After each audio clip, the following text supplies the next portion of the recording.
देवलगढ़ को गढ़वाल की राजधानी बनाया था। तो ये इतना प्यारा लग रहा है जैसे ही केदारनाथ का मुर्गे तू मेरे राजपाट चलिए कि 52 गढ़ों में से 48 गढ़ों पे राजा अजय पाल ने जीत हासिल की थी इसके बाद। तो जी मुझे लग रहा था कि भाई मैं तो दर्शन कर नहीं पाऊंगा, तो माता मेरे को अपने आप खुद बुला देते हैं। तो पंडित जी ने स्पेशल हमारे लिए गेट भी खोल दिया है। दक्षिण भारत कर्नाटक में, गुजरात कच्छ में, गढ़वाल मंडल के अनेक अनेक क्षेत्रों में, यूपी साइड में सभी जगह गई है। हिंदुस्तान में हिंदू राजा थे, सबकी देवी राजराजेश्वरी।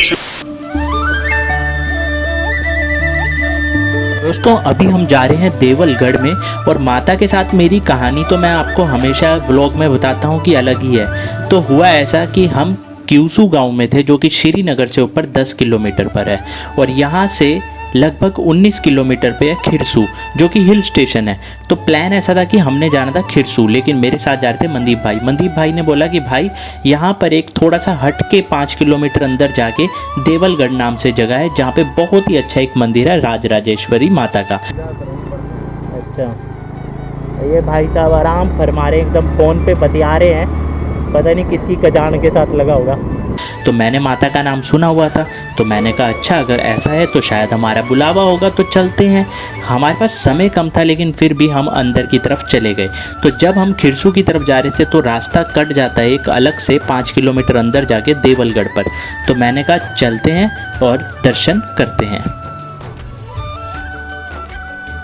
तो जी हम पहुँच गए हैं, यहाँ पर हमने पार्किंग लगा दिया, वो लिखा है माँ गौरा देवी।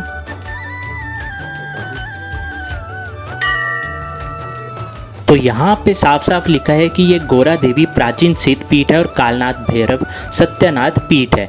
और यहाँ का जो स्थानीय महत्व है वो ये है कि हिमाचल प्रदेश के कांगड़ा के एक राजा थे जिनका नाम था देवल। तो वो यहाँ पर आए थे, उन्होंने ही देवलगढ़ को बसाया था, और उनके नाम पर ही यहाँ पर देवलगढ़ नाम पड़ा है। और कालांतर में कहते हैं कि गढ़वाल के राजा जो अजय पाल थे, उन्होंने कालनाथ भैरव के आशीर्वाद से चांदपुरी गढ़ी से अपनी जो राजधानी है उसको स्थानांतरित करके देवलगढ़ को गढ़वाल की राजधानी बनाया था। तो ये भी एक बैक स्टोरी है जो कि आपको मैं बताता हूँ डिटेल में। तो यहाँ से एंट्री करते हुए देखो कितना प्यारा लग रही है। तो ये इतना प्यारा लग रहा है जैसे अपने केदारनाथ के जो मंदिर हैं वैसा ही पूरा स्ट्रक्चर है मंदिर का। और ये झूला है, यहाँ पे जब गौरा माता की डोली आती है तो यहाँ झूला झुलाया जाता है, जो कि अभी बंद किया हुआ है, बैसाखी के टाइम पे आता है। तो अभी दोपहर का समय है तो मंदिर के कपाट बंद किए हुए हैं, तो वहाँ से तो ट्रांसपेरेंट जाली हम देख सकते हैं, पर कैमरे से नहीं दिखा पाऊँगा अंदर। तो बाहर से ही आप लोग मत्था टेकें, हम अंदर से एक बार ऐसी मत्था टेक लेते हैं। देखिए मुझे नहीं पता था कि मैंने इस मंदिर में आना है, लेकिन मेरे साथ बुलावा होता है। माता के साथ मेरा एक अलग ही प्रेम है कि मुझे बुलावे आ जाते हैं। तो जैसे भाई ने बोला ऐसे यहाँ कोई मंदिर है फेमस है, तो मैंने कहा चलो चलते हैं। तो हम यहाँ आ गए।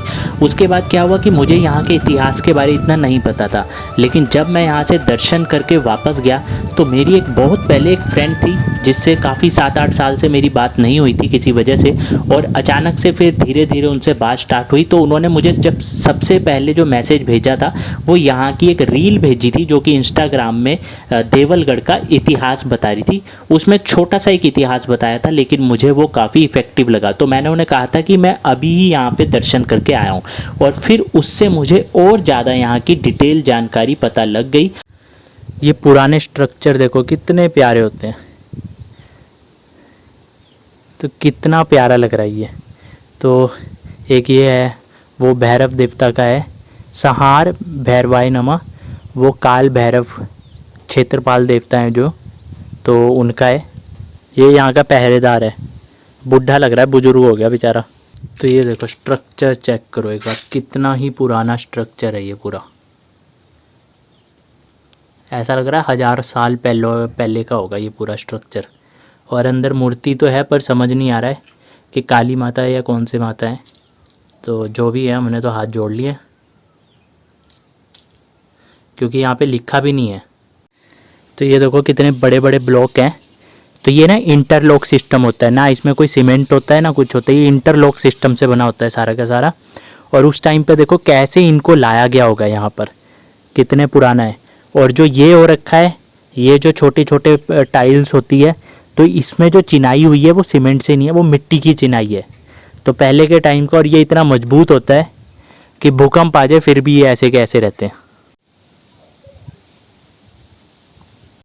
तो बाहर लिखा था कि गोरा माता के दर्शन करने के बाद काल भैरव जो कि क्षेत्रपाल देवता है और एक राजेश्वरी, क्या बोलते हैं, राजेश्वरी है, सॉरी मेरे को नाम पर नाउंस में गलती हो रही है, राजेश्वरी। तो राजेश्वरी जो माता है, तो एक हमारे प्रीतम भारद्वाज जी का गाना भी है, उसमें भी उनका माता का जिक्र है। तो क्षेत्रपाल देवता और उनके दर्शन करने जरूरी है, तभी यहाँ पे गोरा माता के दर्शन पूर्ण रूप से माने जाते हैं। तो वो मंदिर ऊपर है, तो वहाँ चलते हैं। माँ राजराजेश्वरी गढ़वाल के राजाओं की कुल देवी। देवलगढ़ राजधानी बाद में बनाई गई थी। सबसे पहले आपको पीछे ले चलते हैं। करण प्रयाग में कुमाऊं के रास्ते में जाते हुए 15 किलोमीटर आगे एक चांदपुर गढ़ी नामक जगह है, जहाँ पर जो पहले राजा थे कनकपाल, उन्होंने वहाँ पर माता राजराजेश्वरी की स्थापना की थी। और यहाँ पर अभी भी ये मंदिर का स्ट्रक्चर जो है वो मौजूद है, आपको दिख रहा है, यही मंदिर था राजराजेश्वरी माता का। तो उसके बाद 36 पीढ़ी बाद जब 37वें लास्ट राजा थे अजयपाल, तो कुमाऊं के राजा ने उन पे हमला किया और वो हार गए। तो जब वो हार गए तो उन्होंने फिर एक पहाड़ में गए और वहाँ पे जाके कुछ क्या कहा वो पंडित जी की जुबानी सुनी। राजा कनकपाल जी का जमाने को जो षड्यंत्र छो वो छो, और कुमाऊं को राजा से जब लड़ाई में अजयपाल की सेना हार गई, तो तब अजयपाल जो ऊंचा काठ पर डाना वहाँ जगते भगवान भोलेनाथ की तपस्या में लीन हुई, और भी इन बोलन की वे ध्याय लगाई कि हे केदारनाथ कख मुर्गे तू मेरे राजपाट चलिए। तो इन बोलन कि सत्यनाथ भैरव के रूप में शिव जी प्रकट भी नहीं, और वो तो बोली भाई कि मैं भैरवनाथ के रूप में सब बोल के चाहे। तो अजयपाल ने बोली महाराज मेरे राजपाट चलिए, सेना हार गई, राजपाट सब छत छीने के। तो कितने प्यारे प्यारे स्ट्रक्चर हैं पुराने। पर यहाँ पे सिर्फ एक चीज़ है कि लिखा नहीं है कौन से भगवान है। अंदर एक मूर्ति है, उसमें वो पत्थर की मूर्ति बनी है, बांसुरी बजा रहे हैं, तो शायद कृष्ण भगवान ही होंगे। पर स्ट्रक्चर देखो यार, कितना प्यारा स्ट्रक्चर है। एक स्ट्रक्चर वो भी है जहाँ फोटोज़ वगैरह करवा रहे हैं, और ये देखो कितना बढ़िया लग रहा है देखने में। और यहाँ से एक बार सामने का व्यू भी चेक करो, वो पूरी सड़क क्या मस्त दिखाई दे रही है, गांव भी है सामने, कितना ज़बरदस्त व्यू है पूरा। ये काली माता है, लिखा तो ढंग से नहीं है बट काली माता है। और ये है डोंडिया नरसिंह महाराज। तो ये है तारा माता, पे राजेश्वरी माता है। उनको अजयपाल राजा जो थे चादरपुर गढ़ी से राजधानी परिवर्तन करके देवलगढ़ बनाई गई थी। और यहाँ पर फिर ये जो इनके राज खानदान है, तो उनकी ये कुल देवी कही जाती है। और बहुत ही बढ़िया मंदिर बनाया।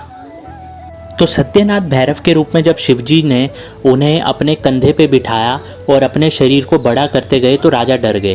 तो राजा ने बोला मुझे नीचे उतारो। तो उन्होंने कहा कि देख, तू अपने चारों तरफ देख, जहाँ जहाँ तक तेरी नज़र जा रही है वो सारा तेरा राजपाट होगा। और उसके बाद कहा जाता है कि 52 गढ़ों में से 48 गढ़ों पे राजा अजयपाल ने जीत हासिल की थी इसके बाद। तो यहाँ पे हवन कुंड बनाया गया है, माता है और बजरंगबली जी हैं। और ये मंदिर के बैक साइड का व्यू भी देखो कितना बढ़िया है, क्या नज़ारे हैं, मतलब फुल ऑन नज़ारे हैं यहाँ पे। और ये देखो कितना बड़ा घंटा चढ़ाया गया है, इसकी आवाज़ तो सारी जगह गूंजेगी, घंटियाँ ही घंटियाँ हैं। अच्छा ये सीढ़ियाँ हैं, तो वहाँ नीचे वो जो कपाट है वो बंद हो रखा है। अभी दरवाज़ा दिखाता हूँ कितना पुराना है, क्योंकि दिन के टाइम पे यहाँ पे लोग बहुत कम आते हैं, गांव का मंदिर है तो इसलिए बंद होता है दिन के टाइम, शाम सुबह ही खुलता होगा। तो अंदर यहाँ कपाट से जाते हैं, फिर दर्शन करके ऐसे सीढ़ियों से आते हैं। तो देखो कितना पुराना दरवाज़ा है। यहाँ पे गणेश भगवान, लक्ष्मी माता की कारीगरी करी हुई है पूरे। तो जी मुझे लग रहा था कि भाई मैं तो दर्शन कर नहीं पाऊँगा क्योंकि बंद है, लेकिन आंटी ने बोल दिया कि ऊपर से चले जाओ, जहाँ से आते हैं वहाँ से जाने को। तो माता मेरे को अपने आप खुद बुला देते हैं, क्योंकि मनदीप भाई ने जब मेरे को बोला कि यहाँ पे एक मंदिर है, तो मैंने कहा मंदिर है फिर तो चलो दर्शन करके आते हैं। तो अभी दिन को तो बंद था, मैंने कहा दर्शन करने आया, दर्शन नहीं होंगे, लेकिन अभी जा रहे हैं दर्शन के लिए, तो बुलावा हमें आ जाता है। तो यहाँ सीढ़ियों से हम ऊपर आए दर्शन करने के लिए। तो यहाँ पे ताला लगाए, पर वहाँ अंदर मूर्ति है तो बाहर से हम दर्शन कर सकते हैं। तो पंडित जी ने स्पेशल हमारे लिए गेट भी खोल दिया जो बंद था, अब अंदर जाके हम दर्शन कर सकते हैं। तो बहुत बहुत शुक्रिया पंडित जी का, पंडित जी ने स्पेशली गेट खोल के दर्शन कराए। और पंडित जी का भी यूट्यूब चैनल है, किस नाम से? श्री राजराजेश्वरी सिद्धपीठ देवलगढ़ ऑफिशियल। तो उसमें यहाँ का पूरा जो राजा के बारे हिस्ट्री है कि कैसे वो आए थे, कैसे ये मंदिर बनाया गया, इतना अच्छा मंदिर है, पूरी हिस्ट्री है। अगर जानना चाहो तो वहाँ पे जाके देख लेना, लिंक भी दे दूंगा। जो सिद्धपीठ बनी हुई है तो उसके दर्शन के लिए आप जरूर आइएगा। तो यहाँ साइड से गौरा माता का मंदिर वो दिखाई दे रहा है, और एक ये व्यू भी चेक करो एक बार, क्या ज़बरदस्त है। और क्या सांप बनी हुई है सड़कें, और इसी के साथ साथ में वो वहाँ पे एक गाँव भी है बसा हुआ, और वो पीछे ये दिखाई दे रहे हैं स्नो पीक माउंटेन्स, पूरे बर्फ़ के पहाड़ दिखाई दे रहे हैं। ये सारे वही है गंगोत्री यमुनोत्री के जो जा रहे हैं आगे केदारनाथ बद्रीनाथ की तरफ को। 1512 का है। हाँ बना हुआ मंदिर उससे पहले से था। 1512 से 17 तक राजधानियाँ थी। 17 में फिर श्रीनगर चली गई थी। अच्छा। ये राजराजेश्वरी का मूल है। भगवती यहाँ से दक्षिण भारत कर्नाटका में, गुजरात कच्छ में, गढ़वाल मंडल के अनेक क्षेत्रों में, यूपी साइड में सभी जगह गई हुई है। अच्छा। इस पीठ को शाक्त उपासकों की तंत्र की काशी कहा जाता है। हिंदुस्तान में हिंदू राजा थे, सबकी देवी राजराजेश्वरी, शंकराचार्यों की राजराजेश्वरी, बारापंथी जोगियों की राजराजेश्वरी, राजाओं से जितने जाते हैं, ठाकुर है, ब्राह्मण है, सबकी देवी राजराजेश्वरी। टोटल इस पे 18 कमरे, 3 मंजिल का है। तो ये है पुराने घर, देखो पुराने घर कितने सही लग रहे हैं, ये क्या मस्त लग रहे हैं। ऐसे होता था पहले, और ताले ऐसे लगाए जाते थे पहले, ये दरवाजे होते थे पुराने, और ऐसे एक ये पूरी चेन के साथ ऐसे ताला लगाया जाता था। और ताले तो बाद में आए हैं, पहले तो वैसे ही वो लकड़ी फंसा के वैसे लगाए जाते थे। तो यहाँ पे भैरवनाथ मंदिर है, और कितना अच्छा लग रहा है ये पटलों वाला घर। तो कहते हैं राजा अजयपाल ने सभी विरासतों पे जीत हासिल की थी, और जो गढ़ थे उत्तराखंड के उन सभी को एकजुट राजा ने ही किया था। Thank you. और बहुत ही सब्सक्राइब करो, लाइक करो, कमेंट करो, शेयर करो, अपना आशीर्वाद देते रहिए। खत्म, बाय बाय, टाटा, गुड बाय।